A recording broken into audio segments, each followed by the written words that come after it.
This is the Lone Crater YouTube. We hope this video helps. In this video, I will explain how to fix a sunroof on a Ford F150. First, let's diagnose the problem.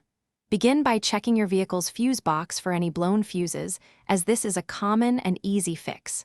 Next, listen carefully for any sounds from the sunroof motor when you try to operate it. This helps determine if the motor is receiving power or if it's completely unresponsive. Finally, visually inspect the sunroof tracks for any visible obstructions or damage. Once you've identified the issue, you'll need to access the sunroof's internal components. This usually involves carefully lowering or removing parts of the headliner. Take your time with this step to avoid damaging the interior trim. Disconnect any electrical connectors leading to the sunroof motor. Then, you can begin to unbolt or unclip the motor and track mechanisms, making sure to keep track of all fasteners for reassembly. Now it's time for the repair. If your tracks are simply dirty, clean them thoroughly and apply a high-quality, silicone-based lubricant to ensure smooth movement. For a faulty motor, you'll need to replace it.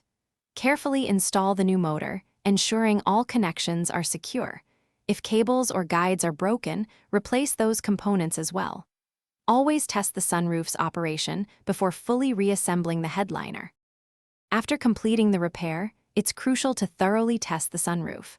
Operate it through its full open and close cycles several times to confirm everything is working correctly.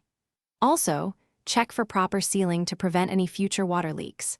Once you're satisfied with the operation, carefully reassemble the headliner and all interior trim pieces.